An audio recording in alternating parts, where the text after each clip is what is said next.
Hello all, welcome to my YouTube channel கதை பொம்மா. அழகே அழகு பாண்டியன் ஸ்டோர் மகா சங்கமம் எபிசோடில் நெக்ஸ்ட் என்ன நடக்க போகுதுன்னு தெரிஞ்சுக்கணுமா?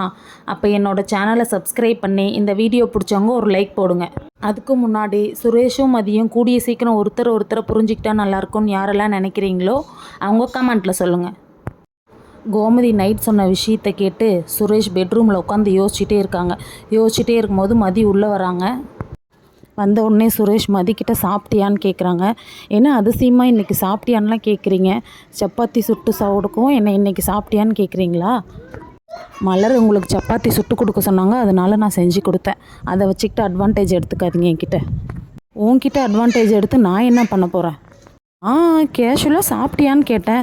சிடுமூஞ்சி உன்கிட்ட போய் கேட்டேன் பாரு, எனக்கு நல்லா வேணும். ஆனால் ஒரு பொண்ணுக்கு இவ்வளோ திமிரெலாம் இருக்கவே கூடாது மதி. நான் அப்படி தான். புதுசாக என் மேலே யாரும் அக்கறைலாம் காட்ட வேணாம். எனக்கு தூக்கம் வருது, நான் தூங்குறேன், குட் நைட் அப்படின்னு சொல்லிட்டு 2 பேரும் தூங்க போயிடுறாங்க. நெக்ஸ்ட் டே மார்னிங் எல்லோரும் தீம் பார்க்குக்கு கிளம்ப ரெடி ஆகிட்டுருக்காங்க. கோமதி சொல்கிறாங்க, ஆமாம் எல்லாருக்கும் காரில் இடம் பத்தாதே, எப்படி நாங்கள் எல்லோரும் போகிறது? பேசாமல் நானும் மீனாவும் ஆட்டோவில் வந்துடுறோம். நீங்கள் எல்லாம் முன்னாடி காரில் போங்க, நாங்கள் பின்னாடி ஆட்டோவில் வந்துடுறோம் அப்படின்னு சொன்னோன்னே பாக்கியராஜ் சொல்கிறாங்க, வேணாம் நீங்கள் போங்க, சுரேஷ் கார் ஓட்டிகிட்டு வரோம், நீங்கள் எல்லோரும் கிளம்புங்க, நான் மலரை கூட்டிகிட்டு பைக்கில் வந்துடுறேன். மீனா மனசுக்குள்ளேயே நினைக்கிறாங்க, ஆஹா இதையே சாக்க வச்சு சுரேஷையும் மதியையும் ஒட்டுக்கா பைக்கில் அமுச்சு விட்ற வேண்டிதான். அப்போ தான் அவங்க ஒருத்தர் பேசிக்கிட்டு புரிஞ்சுக்குப்பாங்க. மீனா உடனே சொல்கிறாங்க, அத்தா இல்லைன்னா ஒரு ஐடியா பண்ணலாமா? மதியும் சுரேஷ் அத்தானும் பைக்கில் வந்துட்டோம், நம்ம எல்லோரும் காரில் போயிடலாமே அப்படின்னு சொன்ன உடனே மதி மீனாவை பார்க்குறாங்க. ஏன் மதி, உனக்கு எதுவும் பிரச்சனை இல்லையே? இல்லைங்க, அதெல்லாம் ஒன்றும் பிரச்சனை இல்லை, நீங்கள் போங்க, நான் கூட பைக்கில் வந்துடுறேன். சுரேஷ் நினைக்கிறாங்க, எப்பா இவ கூடயா, இவ சிடுன்னு விழுவாளே, இவ கூட யார் போவா? சரி வேறு வழி இல்லை, இன்றைக்கி இவ கூட தான் போய் ஆகணும் அப்படின்னு சொன்னோடனே எல்லோரும் கிளம்பிடுறாங்க. சுரேஷ் பைக் எடுக்கிறாங்க. பைக் எடுத்தோடனே மதி நல்லா பிடிச்சிக்கோ, அப்புறம் எங்கேயாவது நீ கீழே விழுந்துட்டு நான் போட்டேன்னு சொல்லிடாத அப்படின்னு சொல்லிட்டு எல்லோரும் கிளம்பிடுறாங்க. மதியும் சுரேஷும் பைக்கில் கிளம்பிடுறாங்க. எல்லோரும் தீம் பார்க்க போய் இறங்கிடுறாங்க. ராஜலட்சுமி கேட்குறாங்க, என்ன மதியும் சுரேஷும் இன்னும் காணோம், இவ்வளோ நேரமாக வராங்க? டேய் பாக்கியராஜ், சுரேஷ்க்கு ஒரு ஃபோன் அட்ரா, எங்கே வராங்கன்னு கேளு. இந்த கேட்குறம்மா. இந்த சைடு சுரேஷும் மதியும் அவங்கள தேடிட்டு நின்றுட்டுருக்காங்க ஒரு பக்கம். பாக்கியராஜ் ஃபோன் அடிக்கிறாங்க, சுரேஷ்க்கு ஃபோன் போக மாட்டேங்குது. சுரேஷ் ஃபோன் அடிக்கிறாங்க, பாக்கியராஜ்க்கு ஃபோன் போக மாட்டேங்குது.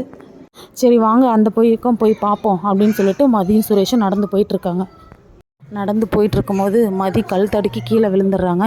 சுரேஷ் அப்படியே பிடிக்கிறாங்க. அந்த இடத்துல லவ் ஸ்டார்ட் ஆகுது. ஒரு வழியாக 2 பேரும் அவங்க ஃபேமிலி இருக்கிற இடத்த தேடி கண்டுபிடிச்சி போயிடுறாங்க. மீனா கேட்குறாங்க, அத்தான் எங்கே போனீங்க இவ்வளோ நேரமாக? நாங்கள் வந்துட்டு இருந்தோம் மீனா. பாக்கியராஜுக்கு ஃபோன் பண்ணோம், ஃபோன் ரீச் ஆகவே இல்லை. டே சுரேஷ், நான் உனக்கு ஃபோன் பண்ணிகிட்டு இருந்தேன்டா. கோமதி சொல்கிறாங்க, அண்ணனும் தம்பியும் மாற்றி ஒரே டைமில் ஃபோன் பண்ணிகிட்டு இருந்துருக்குறீங்க. மதி என்னாச்சு காலில், ஏன் நொண்டி நடக்கிற? இல்லை வரும்போது லைட்டாக ஸ்லிப் ஆகிடுச்சு, அவ்வளோதான். என்ன எங்கேயாவது அடிபட்டுருச்சா காட்டு? இல்லைங்க அதெல்லாம் ஒன்றும் இல்லை, லைட்டாக ஸ்லிப் ஆகிடுச்சு, வேறு ஒன்றும் பிரச்சனை இல்லை. சரி அங்கே ஒரு ஹோட்டல் இருக்குது, அங்கே நம்ம பிரேக்ஃபாஸ்ட்டை முடிச்சுட்டு அப்படியே உள்ளே போயிடலாமா? ஓகேடா சுரேஷ் அப்படின்னு சொல்லிட்டு எல்லோரும் ஹோட்டலுக்கு சாப்பிட போயிடுறாங்க. மீனா கேட்குறாங்க, சுரேஷத்தான் மதிக்க என்ன வேணும்னு கேளுங்க. யார் நானா? அவன் நைட்டு சாப்பிடியான்னு கேட்டதுக்கு என்னை போடுன்னு போட்டுட்டா. மீனா வேறு அடிக்கடி என்னை இவள்கிட்ட கோத்து விட்றாளே, இப்போ இவள்கிட்ட என்ன வேணும்னு கேட்டால் என்ன சொல்ல போகிறாளோ அப்படின்னு நினச்சிக்கிட்டே தயங்கி மதிக்கிட்ட, மதி நீ என்ன சாப்பிட்ற? எனக்கு ஒரு ஆனியன் ரோஸ்ட்டு போதும். அப்படியா, சரி ஓகே. வேறு எதுவும் வேண்டாமா? இல்லை வேறு எதுவும் வேணாம், எனக்கு ஒரு ஆனியன் ரோஸ்ட்டு விட்டு போதும். மீனா எங்கள் 2 பேர்த்துக்குமே ஒரு ஆனியன் ரோஸ்ட் சொல்லிடு. சரிங்க தான். எல்லோரும் சாப்பிட்டுட்டு தீம் பார்க்கு கிளம்பிடுறாங்க. ராஜலட்சுமி அவங்க ஹஸ்பண்டும், எப்பா என்னால் இதுக்கு முடியல, நடக்க முடியலப்பா, இதுக்கு மேலே நாங்கள் 2 பேரும் இங்கே உட்காந்துருக்கோம், நீங்கள் அப்படியே உள்ளே போயிட்டு வாங்க, நம்மளால் அவ்வளோ தூரம்லாம் நடக்க முடியாது அப்படின்னு சொன்னோடனே பாக்கியராஜும் சுரேஷும், ஓகேம்மா நீங்கள் எங்கேயே பத்திரமா உட்காந்து ரெஸ்ட் எடுங்க, அந்த சைடு வேணால் போயிட்டு வாங்க, நாங்கள் ஃபோன் பண்ணுறோம். அப்புறம் மாப்பிள்ளைக்கு ஃபோன் பண்ணி எங்கே இருக்காங்கன்னு கேட்டுக்கோங்கடா. சரிடா. மலரு பாப்பா பத்திரம், நீ பாட்டுக்கு ஆடிக்கிட்டு பாப்பாவை விட்டுறாத. சரிங்க நான் பத்திரமா பார்த்துக்கிறேன். பாக்கியரா சொல்கிறாங்க, அதெல்லாம் நாங்கள் பார்த்துக்குறோம்மா, நீங்கள் பார்த்து சேஃபாக இருங்க.